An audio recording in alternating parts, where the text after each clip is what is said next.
हो करो निवास मतलब कि खालसा पंथ की साजना की सी। खालसा पंथ जो कि अज तुहाडे सामने मेरा भी एक अलग जिहा रूप तुहानूं अपने आप तो डिफरेंट मानते होंगे।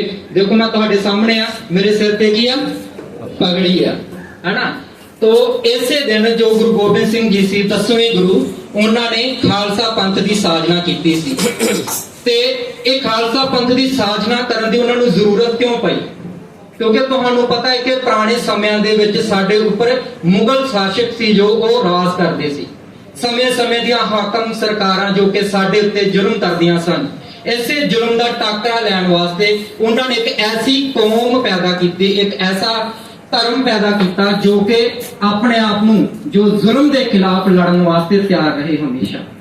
सो उसे जुल्म के टाकरे वास्ते उन्होंने एक ऐसी कौम तैयार की कि उन्होंने बोलिया कि तुहानू किसी वक्री किसी ट्रेनिंग की लोड़ नहीं पवेगी, तुहानू किसी और चीज की लोड़ नहीं पवेगी।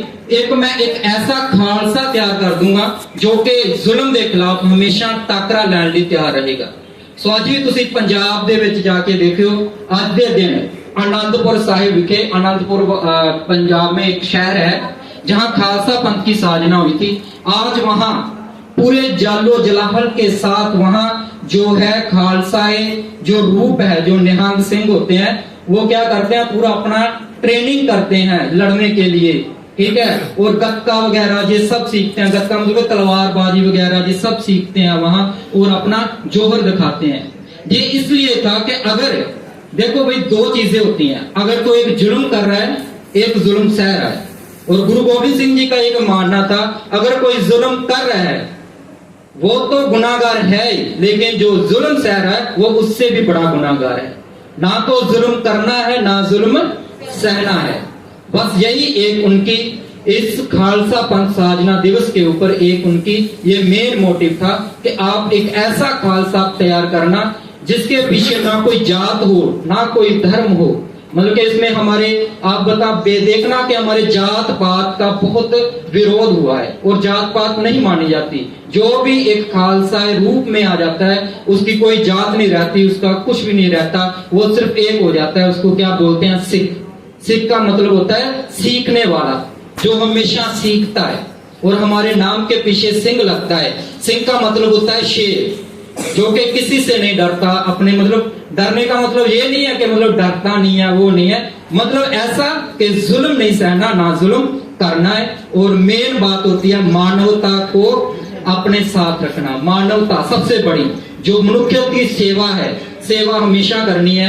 आप पंजाब में चले जाओ, जहां जहां भी गुरुद्वारे बने होते हैं वहां लंगर की सेवा हर वक्त चलती है, 2400 घंटे चलती है। आप दिल्ली में चले जाओ, आप दरबार साहब चले जाओ, किसी भी गुरुद्वारे में आप चले जाओ तो आपको कभी भी खाली पेट आपको वापस नहीं आने दिया जाएगा। अगर आपकी जरूरत है और आप खा सकते हो वहां जिस वक्त भी आप चले जाओ। तो ये एक उसी दिन ये खालसा पंथ एक ऐसा साधना दिवस सी। सो उसे खालसा पंथ दिवस दियां भी आप सब नूं बहुत बहुत शुभकामनावां। सो विसाखी दा दिन सी। सो ऐसे ही दिन जेकर आपां नवें गल करिए, जदों अंग्रेजां दा राज सी 1919 13 अप्रैल जलियांवाला बाग हत्याकांड होया, जिस बारे तुहानूं सर ने भी दस्सिया। इस दे विच भी की सी कि विसाखी दा दिन सी एक ते उस दिन बहुत सारे लोग जो सी वो गुरुद्वारे हरमंदर साहिब के बिल्कुल नजदीक है जलियांवाला बाग। जे किसी ने देखा हुआ, जो जलियांवाला बाग है वो दरबार साहब के बिल्कुल नजदीक है अमृतसर। वहां बिल्कुल आप अगर जाओगे दरबार साहब और जलियांवाला बाग बिल्कुल साथ साथ हैं, एक दूसरे के साथ ही हैं जी। और वहां लोग विसाखी का दिन था और लोग बहुत से इकट्ठे हुए थे, बहुत सारे। एक तो लोग गुरुद्वारे में दर्शन करने जा रहे थे, दूसरी बात है और आपको बताया गया कि एक एक्ट पास हुआ था। कौन सा एक्ट पास हुआ था तब? हाँ, इसके तहत क्या था कि बिना किसी दलील अपील और अपील या वकील, हाँ सॉरी वकील, बिना किसी दलील अपील और वकील के हम क्या कर सकते हैं, किसी को भी गिरफ्तार कर सकते हैं। और इसी के तहत तो 2 लोगों को गिरफ्तार किया गया था। कौन थे वो 2 लोग? सत्यपाल और कौन थे? सफरुद्दीन, है ना। उनको गिरफ्तार किया गया था। और उसी के विरोध में जो जलियांवाले बाग में लोग इकट्ठे हुए थे और इसके विरोध में, इस एक्ट के विरोध में लोगों ने रोज प्रदर्शन किया था। लेकिन उसी से ठीक एक दिन पहले जो वहां का जनरल डायर था, उन्होंने क्या किया था, धारा 144 लगा दी गई थी।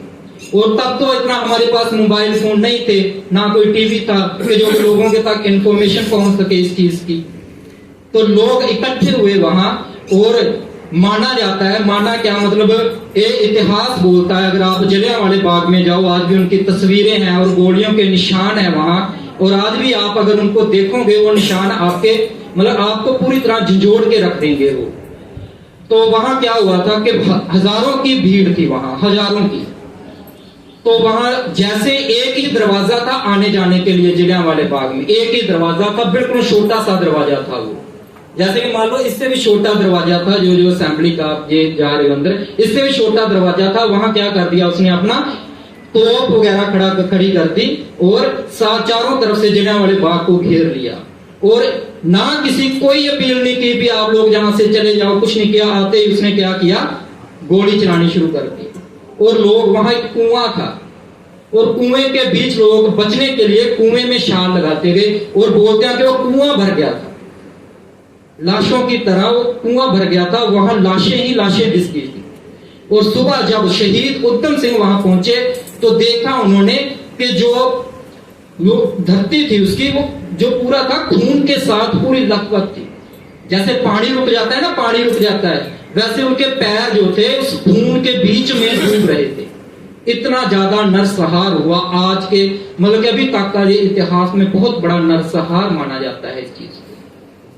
और इसी का बदला उन्होंने ठीक पूरे 40 साल बाद लंदन में जाके उसको गोली मार के लिया था। और ये हमारा पूर्वज है, ये हमारा इतिहास है जो कि हमारे हिंदुस्तान का है। और मुझे लगता है कि ऐसी चीजें सबको जाननी चाहिए। एक बार शहीद उधम सिंह के नाम और बैसाखी वाले जलियांवाला बाग को जरूर एक बार ताली बजाएं। मतलब जलियांवाला बाग को तो ताली नहीं बज सकती, लेकिन जिसने बदला लिया था उसके तो ताली बज सकती है। आज नवोदय का स्थापना दिवस है। मैं भी नवोदय का हूँ, आज से 2014 में मैं पास आउट हूँ।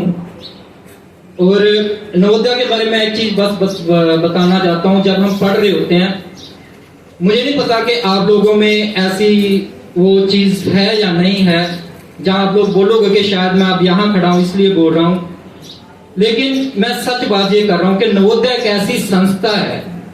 आप कल में जंगल में अकेला भी छोड़ दो ना आप लोगों को, अगर आप सीखने को आओ, तो आप जंगल को भी एक ऐसा हरिया भरिया कर दोगे, मतलब जंगल को भी आप वसा दोगे।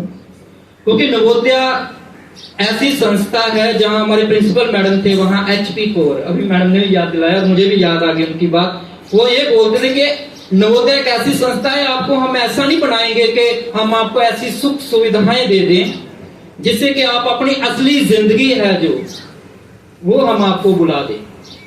आपको एक ऐसी जिंदगी, हमने आपको ऐसा एक व्यक्ति बनाना है जो कि आपको एक AC की जरूरत ना पड़े कभी जिंदगी में, पंखे की जरूरत अगर मान लो आपके पास नहीं है तो आप उसमें भी आप अच्छे से रह सको।